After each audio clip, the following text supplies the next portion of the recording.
Nos acompaña esta tarde Ileana Rodríguez, directora del Departamento de Derecho del Tecnológico de Monterrey, Campus Ciudad de México. Ileana, ¿cómo estás? Hola, muy bien, muchas gracias. ¿Tú? Muy contenta de tenerte como siempre. Vemos que el Senado ya empezará a hacer el análisis de lo acordado.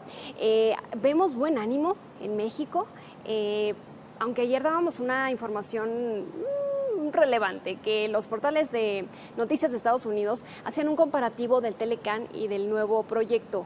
Le apostaban más al anterior. ¿Qué opinas? Sí, es correcto. Desde el cambio de nombre, que le quitan ya lo de libre comercio, cuando es uno de los grandes atractivos, ¿no? Que es la libertad de movilidad de los factores de la producción.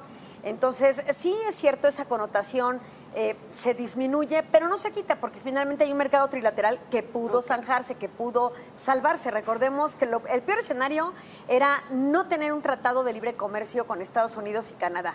Se logra el acuerdo trilateral. En un principio, recordemos que pese a las rondas de negociación, parecía que Canadá había sido marginada para negociar aparte y el riesgo era un acuerdo solo bilateral. Se logra el trilateral.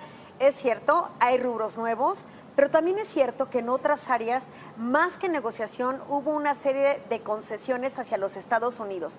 Entonces, sí, los analistas en materia económica y particularmente los versados en comercio internacional no están tan contentos con lo que se obtuvo, pero es mejor tener este acuerdo a no tener nada. En consideración de la articulación de las cadenas de productividad ya anteriores conseguidas del tratado vigente, porque hay que decirlo, el Telecán en este momento está vigente. En tanto no se ratifique el nuevo tratado, que es este acuerdo para Estados Unidos, México y Canadá, bajo este acrónimo que ni siquiera es armonioso cuando se pronuncia como el USMCA, que yo diría que más bien debería ser como el USCAN, que sería Estados Unidos. Más fácil. Exacto, USMAC, ¿no? Que sería Estados Unidos, México y Canadá, pero bueno, ya veremos cómo terminamos diciéndole. Por lo pronto es el acuerdo entre estos tres países. El segmento más álgido, más difícil, que parece ser que no logramos del todo una negociación muy equilibrada, tiene que ver con el sector automotriz. Tampoco se pudieron derribar los aranceles impuestos por Estados Unidos, por ejemplo, en arancel del aluminio y el acero.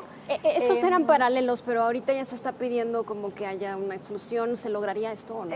Hay que ver cómo queda. O sea, todavía tenemos espacio de aquí a noviembre, pero además todavía antes de la entrada en vigor del nuevo acuerdo. Es decir, todavía hay un margen de posibilidad de negociación, pero el hecho real es que hasta ahorita no se han quitado. Algo positivo es que los mercados reaccionaron positivamente bien en atención a que ya hay un acuerdo, ¿no? El peor de los escenarios era no tenerlo, en el sentido de generar una mala señal de atracción a los inversionistas de otras latitudes, no solamente de estos dos estados, ¿no?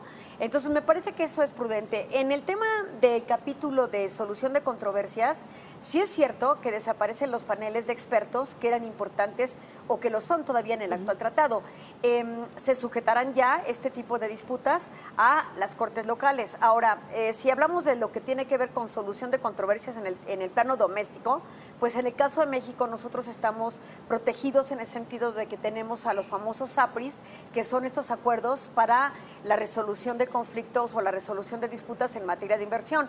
Entonces, me parece que hay que ver cómo avanza y sobre todo cuál es la reacción, Lucero, de los segmentos involucrados en este tipo de acuerdos. Estamos ya hablando de aquellos segmentos ya muy direccionados, por ejemplo, cómo nos va a pegar el que Canadá siempre sí ingresa el tema de los lácteos, qué va a pasar con México, qué pasa con estos productos derivados de los lácteos. Entonces, todavía faltan algunas situaciones, el tema de las denominaciones de origen o geográficas, etcétera, cómo van a impactar a los mercados europeos en la negociación con el TELCUEM o el Tratado de Libre Comercio de la Unión Europea, las prerrogativas de protección en materia de patentes a aquellos medicamentos de origen biológico y una serie de cosas que tendríamos que estar como viendo muy puntualmente ya sobre la marcha, pero sobre todo, repito, con los segmentos impactados de la negociación. ¿Habrá otros tratados? Pues sí, tenemos simplemente la pertenencia a la OMC y los acuerdos con otros estados, pero finalmente nuestro socio comercial más importante hoy por hoy es Estados Unidos. Entonces sí creo que se genera con este tratado una dependencia más que una interdependencia que ya teníamos anteriormente. Ileana, AMLO y Trump hablan y todo parece, por los textos tan cálidos y afectuosos que vemos en Twitter de ambos personajes, que todo va bien. Bueno, pues hay que ver Hasta el cuando momento. asuma la presidencia ya legalmente el presidente electo, cuando toma la posesión y entre el nuevo gobierno, vamos a ver qué comportamientos asume y también cuál es la reacción del mandatario. Ahorita es como una etapa de enamoramiento, todo es felicidad, todo es alegría, todos son cartas de amor, pero vamos a ver como un buen matrimonio, ya que estén conviviendo, si no se enojan porque dejan el dentrífico o la pasta de dientes fuera de su lugar, ¿no? Porque sí va a haber este tipo de roces y conflictos, pero no los vamos a ver hasta que ya esté en funciones Andrés Manuel López Obrador y veamos las reacciones del mandatario estadounidense. Sin embargo, hay que decirlo, de suyo es importante que haya una relación cordial en este momento. Ok. Sí es importante. Eli, muchísimas gracias. Un De gusto nada. tenerte. Te vemos en los próximos días. Claro que sí, el gusto es mío. Bien, pues el nuevo acuerdo de Estados Unidos, México, Canadá, crearía este comité macroeconómico que tendría como principal objetivo vigilar la política monetaria de los tres países para evitar la manipulación del tipo de cambio